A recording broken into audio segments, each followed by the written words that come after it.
So 3, 2, 1, let's go. Full throttle.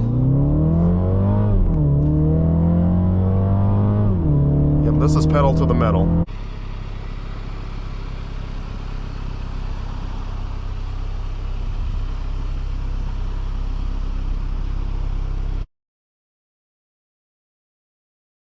Welcome back, everyone. Today we have a 2023 Mini Cooper S Countryman All-4.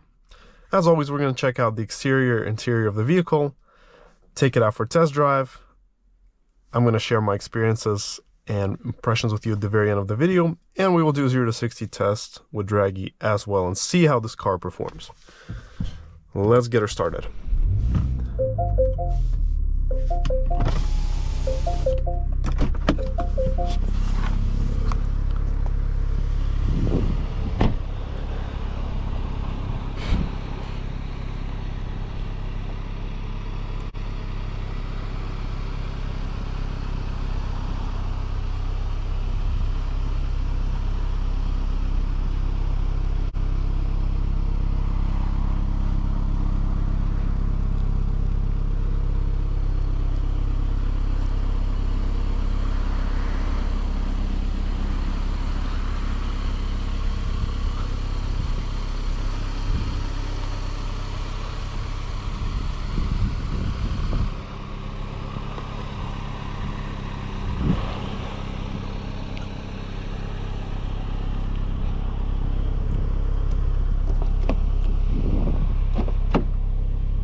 Surprisingly, being 6'2", I have lots of space here.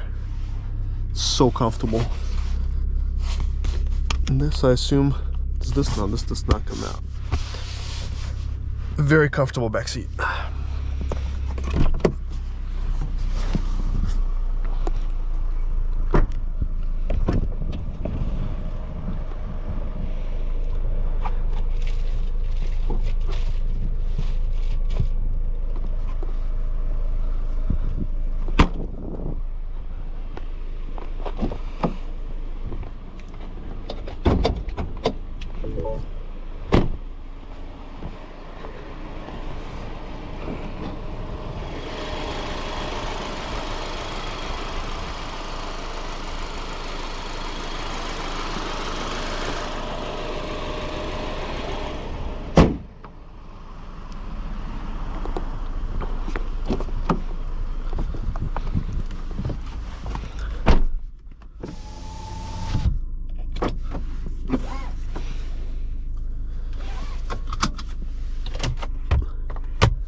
All right, so let's head on to our drive.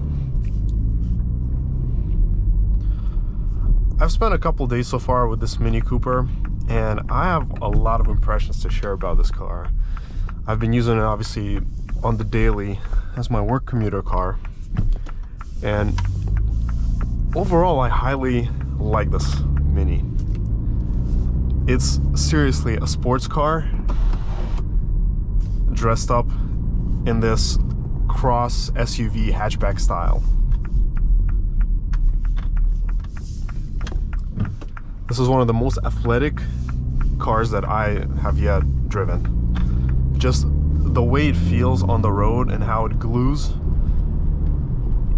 and how it takes the corners, it's impressive.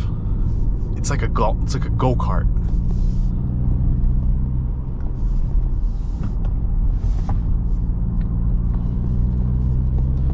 This one does come with the 189 horsepower engine, and it's actually the same engine that you can find in the BMW 4-cylinders. I do wish though that they bumped up the power to at least 220, 230 horsepower, because this Countryman all-wheel drive weighs about as much as a 330i X-Drive, but that car has 250 horsepower and 290 feet-pound of torque plus minus, and this is just sitting at 189 horsepower and 206 feet-pound of torque. Well, it does not seem like a big, factor, and personally for me this is enough power. Like I've taken this car up to see my relative, and there it's a lot of mountain roads. It's above sea level out here in Maryland, and I had a few instances where I was climbing uphill to pass like trucks and other cars, and I had to put my pedal down really deep to get going. And the only time it would actually start gaining speed was when the RPMs were past 4,000, which in the end resulted in pretty bad fuel economy. If you're going on a flat surface, just a straightaway, or it's a little bit downhill, it drives perfectly. It's got lots of power, no issue. But once you start climbing those high hills up in higher altitudes, that's when you can start to feel that another 20-30 horsepower would just be amazing, especially with 2 more people inside the car. Again, if you're just using it normally, this is plenty of power around town, plenty of power on the highway. I would say power-wise, it does feel quite similar to my 2015 Nissan Altima that I had many years ago. It's about the same highway power, and this is not a high revving engine, so it actually likes to stay within like 5,500 RPM. There's no point in taking it to the red line. But as always, today we're gonna find out what the numbers here are, how quick it accelerates, check out its potential, and throughout the test drive and at the very end we're going to talk more about certain characteristics of this car. But so far with my impressions, this has been a super comfortable ride. Like, I was not tired at all after the drive. It sits on the road perfectly, feels very stable at higher speeds, very secure and safe. It's honestly one of my favorite hot hatches that I've yet driven. And if I had a choice for this price range, you're looking at cars like a loaded Honda Civic or Nissan Altima for virtually as much as you can get this after rebates or trying to find a service loaner. Oh, this I would take any day. This is amazing. The materials here, the comfort, the build quality, the ergonomics, they're all luxury level. So this feels like a BMW to me in so many different aspects. Just the materials, the layout, the infotainment, the features. It's very familiar, very, very nice, easy to use, and I absolutely love this. I can't wait to try the John Cooper Works version someday, because that is a whole whopping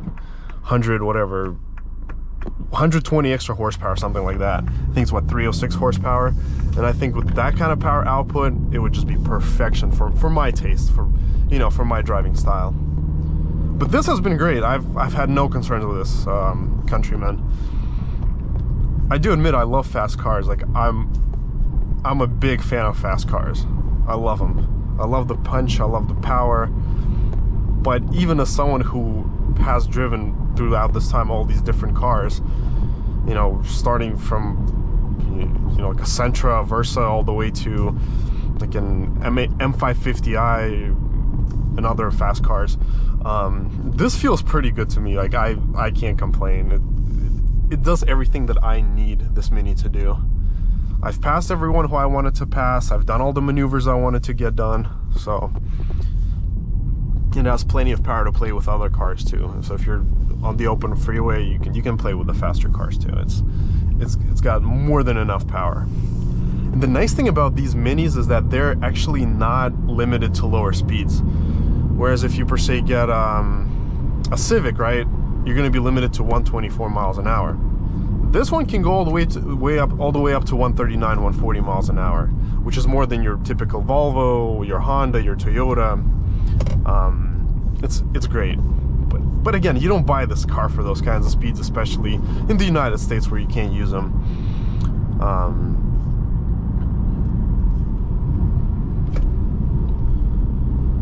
So let's take some corners. I will do some more quiet footage right now, and once we get to our Dragy tests, we will talk more about other aspects of this car.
The brakes here are phenomenal.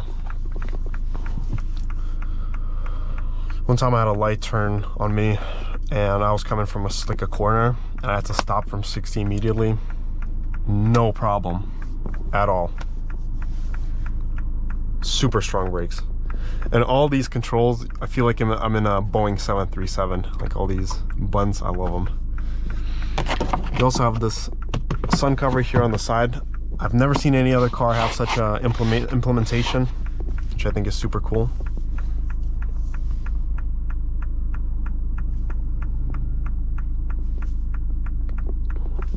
But let's start firing up our Dragy and seeing how accurate the speedometer here is. The transmission here at times is a little bit hesitant to go to higher gears unless you kick it down, like press the kick down switch at the end of the pedal. I've noticed that in the mid mode, it's actually more reluctant to go into the higher gear when you give it gas, which is funny. You'd think sport mode should be the more aggressive one. But sport mode does give you the better steering feel, the better sound, the nice transmission punch. When you move the transmission to sport, it gives you like a little kick every time you're going, and I find that super nice.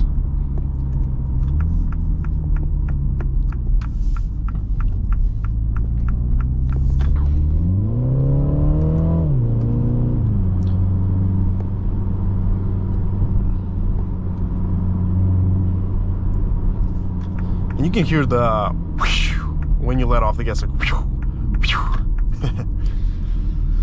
I wonder how much power this car could output with a JB4. I think it would be a big difference.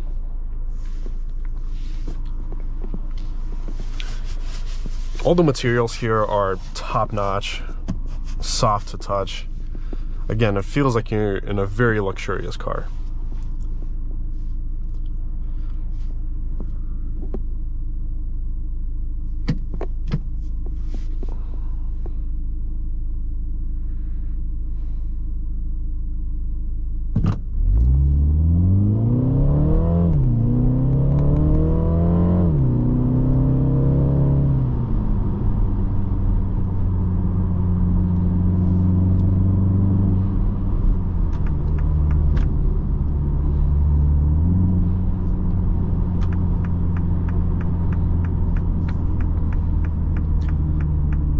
blinker sound, I love it.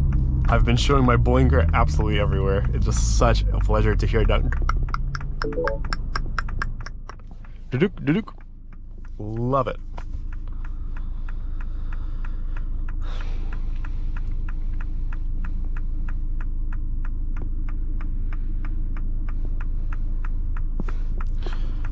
Now let's start checking the accuracy of the speedometer. Dragy's good, full satellites. We do have some good weather today. It's negative DA.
Alrighty, let's start.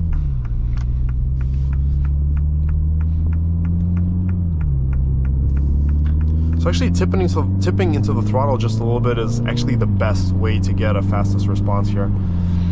So at 55 indicated, we are going at 54 miles an hour, 53, 54 miles an hour.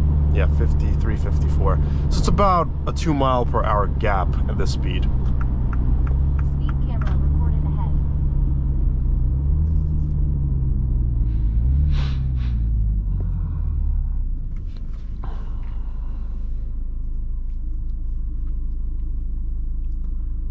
So what we're gonna do right now, we're gonna actually change it up a bit. And once we turn and go down a little bit, I'm gonna do a quick 0 to 60 try, just going like halfway on the throttle in mid to see what its daily performance looks like. And then on the way back, we're gonna try sport, and then we're gonna try the boost mode. See how that works, because when you use the boost mode here, the transmission's algorithm completely changes. It actually kicks like crazy. It's like boom, boom. So I can assume the time is much quicker than just the average mid-range, whatever mode you're using. Oh, that's a clean TL. All right, let's do it.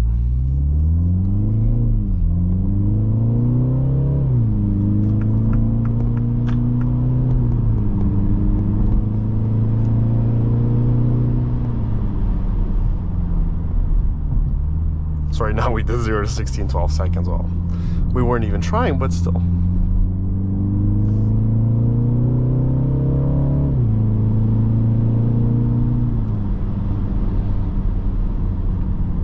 All right, let's just come down here and give it a quick try, just to see what it is. I'm gonna go to mid and go maybe halfway on the throttle. I'm not gonna even worry about actually pinning it down or anything. All right, let's go. So I'm going about 40% on the throttle right now. So we did it in 8 seconds flat. See, 8 seconds on the 0 to 60. That's mid, no sport, nothing. And now we're gonna do the same thing, 40, 50% throttle. We're gonna go to sport, put the transmission in sport, and we're gonna try again. But this time I'm doing the same exact thing, and let's see what she does.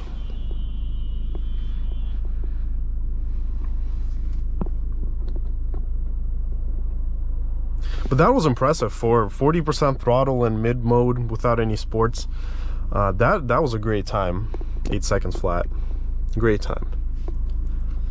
Now let's try it with the sport transmission. and see what she can do uphill. It's a little bit uphill, like 2%. So we're not going to get the best time.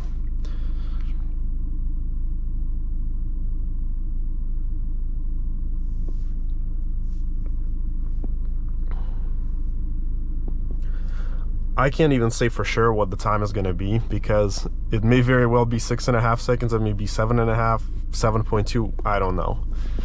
So we shall see. So once the light turns, let's go. All right. So I get the kick now. Yeah, you get that shift kick. So we did 8 seconds flat. Boom. And we did, yep, 8 seconds verified, almost 1.5%, 1.36. And 1/8 mile came in at 10:25 at 69 miles and almost 70 miles an hour. Again, that was not full throttle. That was maybe half, uphill with the AC on. Still very solid performance. Now I'm gonna actually turn off the climate system completely, so it's not playing any factors.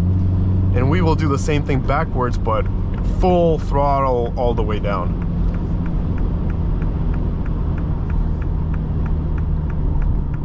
And let's see what she can do in this situation. And then we're gonna come back and try boost once she cools down a bit. I definitely think the boost numbers will be the best. They have to be the best. I think we can do really well. But so far, I'm super impressed by the actual numbers here. They seem very stellar for 189 horsepower in this weight. Again, this car weighs more, like 400 pounds more than your typical 4-cylinder Altima. Just FYI. Great U-turn radius, very easy to maneuver. All right, let's give these folks some space and we will do it. Okay, so we come to a full stop. I'm just gonna do a quick pedal swap and we're gonna go. All right, so 3, 2, 1, let's go. Full throttle. Yep, this is pedal to the metal. 7.35. All right, folks, so there we have it. So we did 0 to 60 in 7.35 seconds. That's no boost, nothing. You can see it, valid. We did our quarter mile at 15.37 at almost 92 miles an hour. So realistically, the trap speeds here are pretty solid, actually. Again, no launch, nothing. This time is pretty close to your typical, you know, I guess, Altima 2.5, maybe? Just pedal to the metal. The Altima would probably do like a 15.6, maybe 15.7, 15.5. But the trap speeds are very close. The Altima would be like 90 miles an hour on average, 89, 90. Very good. Again, great power for what this is. I'm really curious to try it in boost mode. I'm gonna let it cool down for a bit, and we will try that on our way back. And I actually have some high hopes for that, because I feel like we will break the 7-second barrier if we were to try that. And we're gonna go to sport. We're gonna go to transmission sport, and we will try again.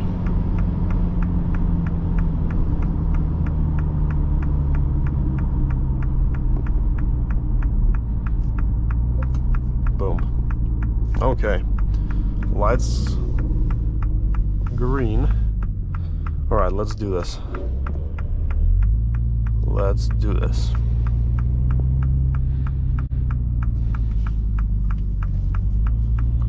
Oh, that's a nice X5 wrapped up in black. Okay, alrighty, perfecto, let's do this. I don't know if this does actually have real launch control or not, but let's give it a try. All right, reset, booster up, launch control active, let's go. Oh my goodness. Whoa, what a difference. 6.5 seconds. Wow. All right, folks, let's see what we got. So we did 0 to 60 in 6.53 seconds. Wow. 189 horsepower. Unbelievable. All right, so our quarter mile came in at 14.73, if you can see it, at 93.50, and the 1/8 mile came in 9.49 at 74.93, so almost 75 miles an hour. Can you imagine that? That's absolutely insane. What a difference. So it's pretty much running a quarter mile time of your typical generic, you know, Maxima SL or Accord 2.0T running regular gas, because they're like 14.4, 14.5. But this is a great time. For 189 horsepower, I've never seen a car with 189 horsepower and almost 3,700 pounds of weight running a 14.7 ever, at all. I've never seen that happen before in any car.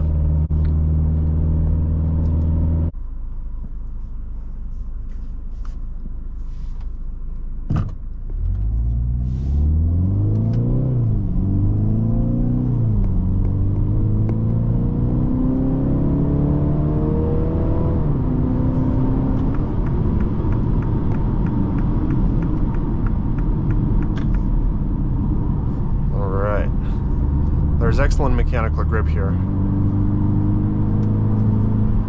Everywhere.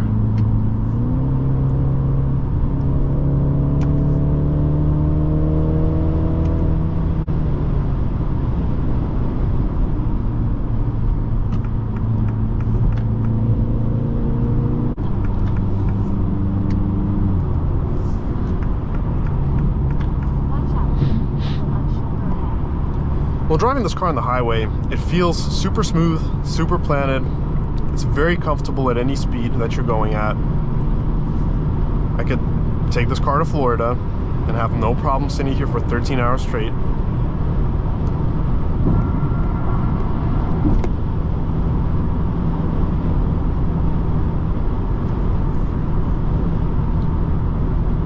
The only thing that I wish Mini Cooper had actually included in these cars would be the blind spot. That would completely perfect the car, because they already have the heads-up displays, the Harman Kardons, all these additional features you can get, but just not the blind spot. Like that, I already got used to it, but I want that so much.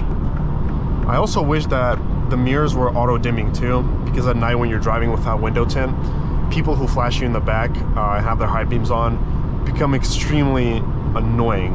Like they piss me off so much, and it's just, I have to cover my head with like a cap, I have to move the mirror. Seriously, like if that was included with the blind spot, that would be a perfected car.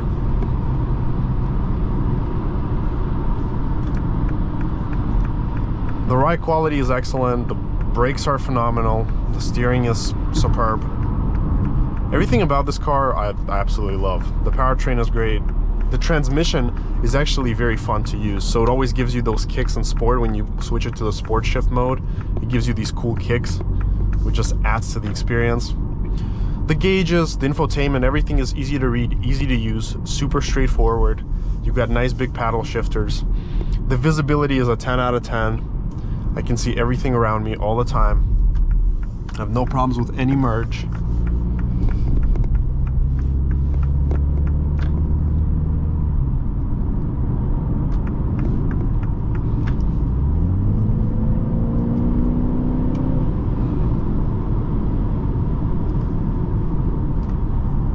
There's minimal body roll anywhere.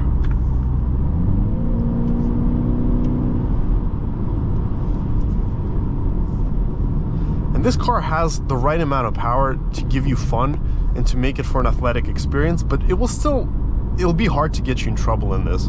It's not too fast to get you in trouble like the M850i or cars like that, but it still has more than enough power to get you going quickly, you know, to have fun off the lights, to do what you got to do, and to even build high speeds if you like absolutely have to. It allows you to do that, but at the same time, it's not that amount of power that will get you into serious trouble right away. So if you're a fairly new driver, oh god, I hate potholes. So if you're a fairly new driver and